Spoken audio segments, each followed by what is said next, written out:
warahmatullahi wabarakatuh. Bagaimana kabar kalian anak-anak? Semuanya sehat kan? Alhamdulillah.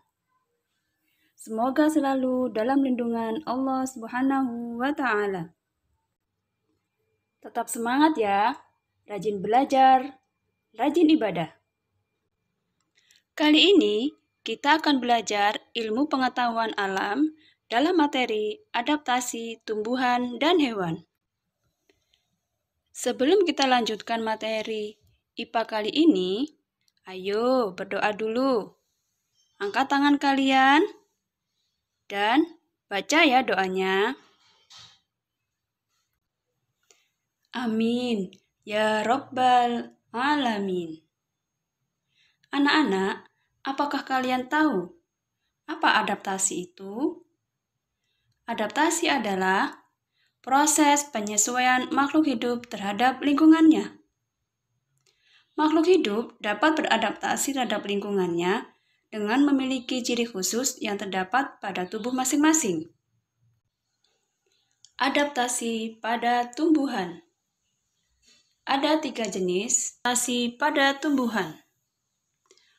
Morfologi, fisiologi, dan tingkah laku.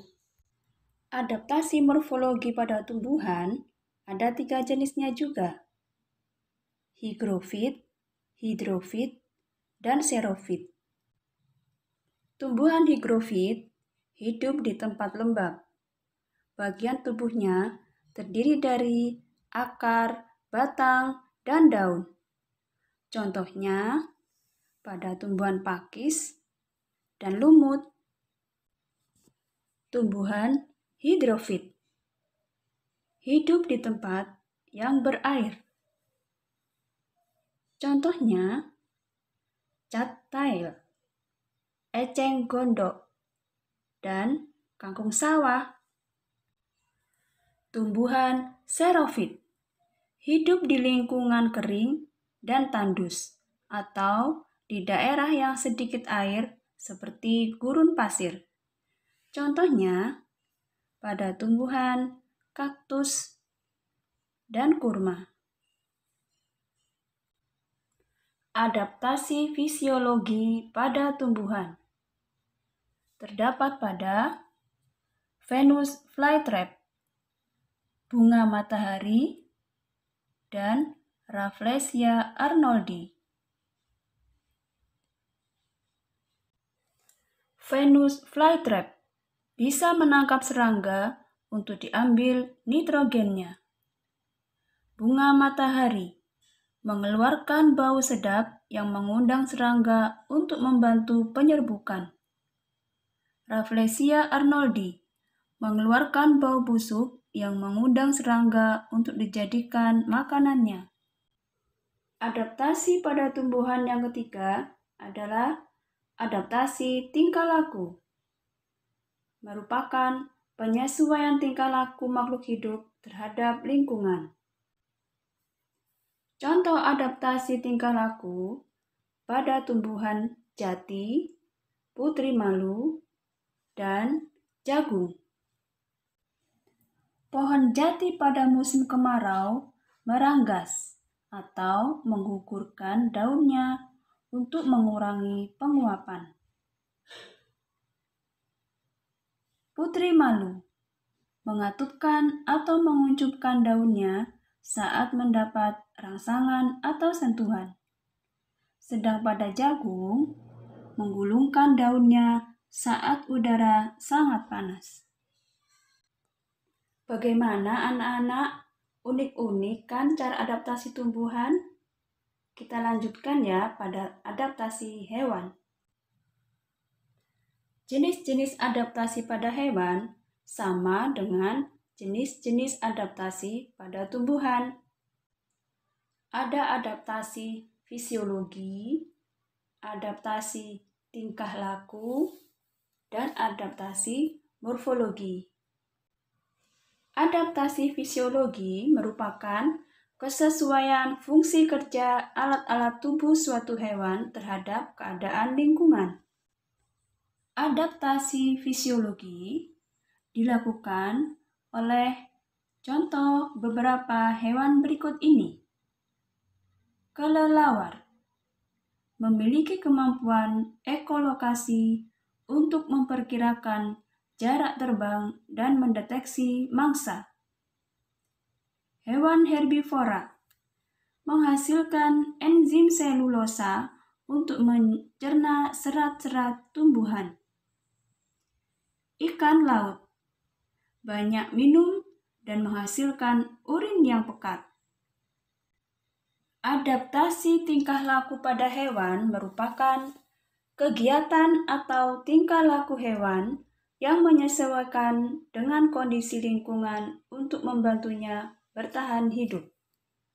Beberapa contoh hewan yang melakukan adaptasi tingkah laku adalah sebagai berikut. Lumba-lumba muncul ke permukaan air untuk menghirup oksigen secara berkala.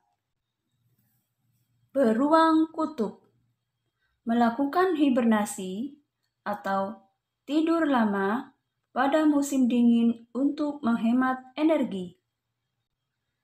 Terenggiling menggulung tubuhnya jika merasa dirinya terancam. Jenis adaptasi pada hewan berikutnya adalah adaptasi morfologi, yang merupakan kesesuaian bentuk tubuh makhluk hidup atau alat-alat tubuh makhluk hidup terhadap lingkungannya. Bentuk adaptasi morfologi pada hewan, contohnya pada berbagai jenis bentuk paruh burung sesuai dengan jenis makanannya. Berbagai bentuk paruh burung yang disesuaikan dengan jenis makanannya bisa kalian perhatikan pada gambar berikut.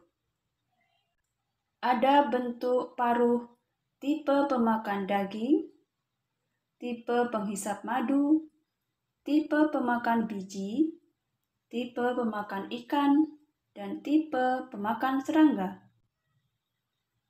Contoh-contoh lain adaptasi morfologi pada hewan adalah pada kaki-kaki unggas.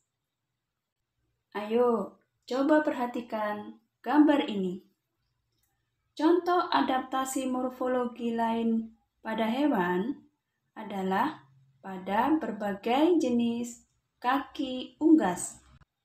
Kaki ayam digunakan untuk berjalan. Kaki burung pipit digunakan untuk bertengger. Kaki burung kolibri digunakan untuk memanjat. Kaki burung hantu digunakan untuk mencengkeram. Dan kaki bebek digunakan untuk berenang. Bagaimana anak-anak pelajaran kali ini? Seru kan? Kalian bisa menambah wawasan kalian yang berkaitan dengan pelajaran tadi di berbagai media. Semakin banyak tahu, semakin pintar dan bijaksana. Terima kasih ya sudah menonton. Semoga bermanfaat. Wassalamualaikum warahmatullahi wabarakatuh.